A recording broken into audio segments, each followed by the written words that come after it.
ദൈവത്തിന് സ്തോത്രം. ഏവർക്കും ഒരിക്കൽ കൂടെ ക്രിസ്തുയേശുവിൽ സ്നേഹ വന്ദനം. എബ്രായ ലേഖനം 9:26 എന്നാൽ അവൻ ലോകാവസാനത്തിൽ സ്വന്തം യാഗം കൊണ്ട് പാപപരിഹാരം വരുത്തുവാൻ ഒരിക്കൽ പ്രത്യക്ഷനായി. എബ്രായ ലേഖനത്തിൽ യേശു കർത്താവിന്റെ യാഗത്തെ കുറിച്ച് വളരെ വ്യക്തമായിട്ട് പറഞ്ഞിരിക്കുന്ന അനേക ഭാഗങ്ങൾ നമുക്ക് കാണുവാനായിട്ട് കഴിയും. ക്രിസ്തു എല്ലാവരിലും ശ്രേഷ്ഠൻ, അഥവാ തന്റെ യാഗത്തിന്റെ ശ്രേഷ്ഠത, അതാണ് നമുക്കവിടെ കാണുവാൻ കഴിയുന്നത്. അഥവാ ആരാധനയ്ക്ക് യോഗ്യൻ ക്രിസ്തു മാത്രം എന്ന് എബ്രായ ലേഖന കർത്താവ് വളരെ ഊന്നൽ കൊടുത്ത് തന്റെ ലേഖനത്തിൽ പറയുന്ന കാര്യങ്ങളാണ് നമുക്ക് ആദ്യോടൊപ്പം കാണുവാനായിട്ട് കഴിയുന്നത്. ആരാധന ദൈവിക പദ്ധതിയാണ്.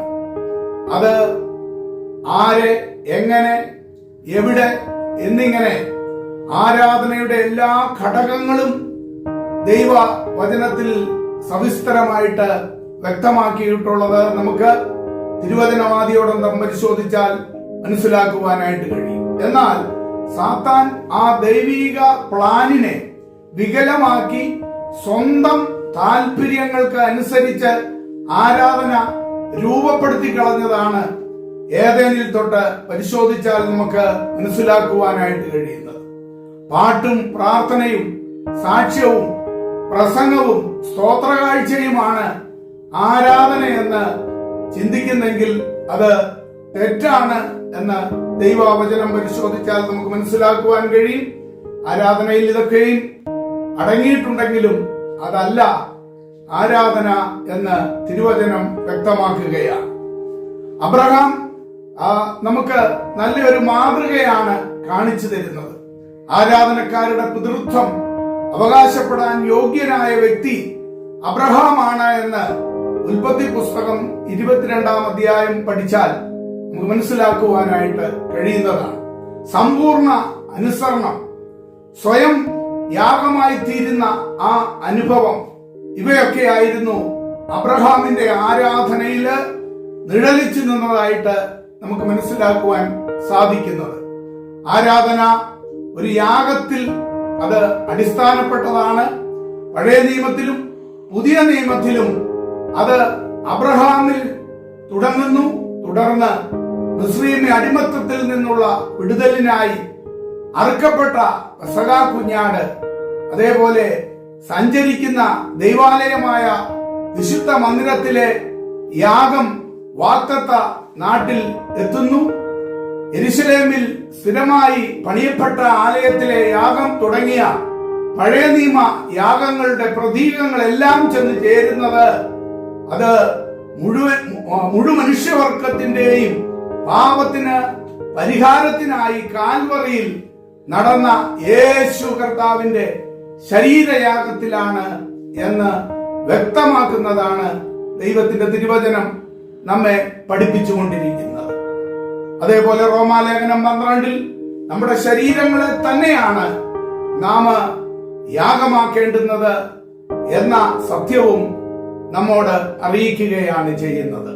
അപ്പോൾ പലപ്പോഴും ആരാധന എന്താണ് എന്ന് അറിയാതെ ചിലപ്പോൾ ചില കാര്യസാധ്യത്തിന് വേണ്ടിയോ അല്ലെങ്കിൽ അങ്ങനെയുള്ള അനുഭവത്തിന് വേണ്ടിയോ ചിലപ്പോൾ പലരും ആരാധിക്കുന്ന അനുഭവങ്ങളാണ് നമുക്ക് കാണുവാൻ സാധിക്കുന്നത്. എന്നാൽ നമ്മെ തന്നെ പരിപൂർണമായി യാഗമാക്കിക്കൊണ്ട് നമുക്ക് വേണ്ടി കാൽവറി ക്രൂശിൽ യാഗമായി തീർന്ന ആ അരുമനാഥനോട് നാം ഏകീഭവിക്കുന്നതാണ് ആരാധന എന്ന് മനസ്സിലാക്കിക്കൊണ്ട് നമുക്ക് ആരാധിക്കുവാൻ കഴിയട്ടെ. അതിനായി ദൈവകരങ്ങളിൽ ഏൽപ്പിക്കാമല്ലോ. ആരാധിപ്പാൻ യോഗ്യൻ, സ്തുതികളിൽ വസിക്കും ആത്മനാഥനെ ആരാധിച്ചിടാം.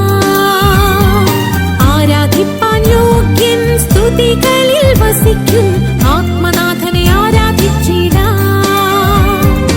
ആത്മാവിന്റെ നിറവിൽ, കുരിശിന്റെ മറവിൽ ആത്മമണാളനെ ആരാധിച്ചിടാം. ആത്മാവിന്റെ നിറവിൽ, കുരിശിന്റെ മറവിൽ ആത്മമണാള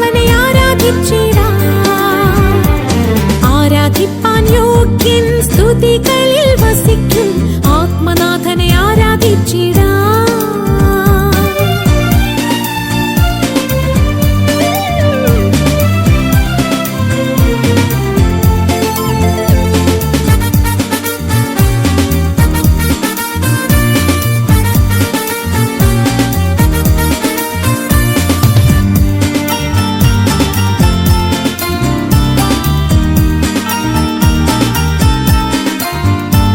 ധനം ബലം ജ്ഞാനം ശക്തി ബഹുമാനം സ്വീകരിപ്പാൻ യോഗ്യനായോനേ. ധനം ബലം ജ്ഞാനം ശക്തി ബഹുമാനം സ്വീകരിപ്പാൻ യോഗ്യനായോനേ. മഹത്വം പുകഴ്ചയും സർവം സമർപ്പിച്ചെന്നും സത്യത്തിൽ നാം ആരാധിച്ചിടാം.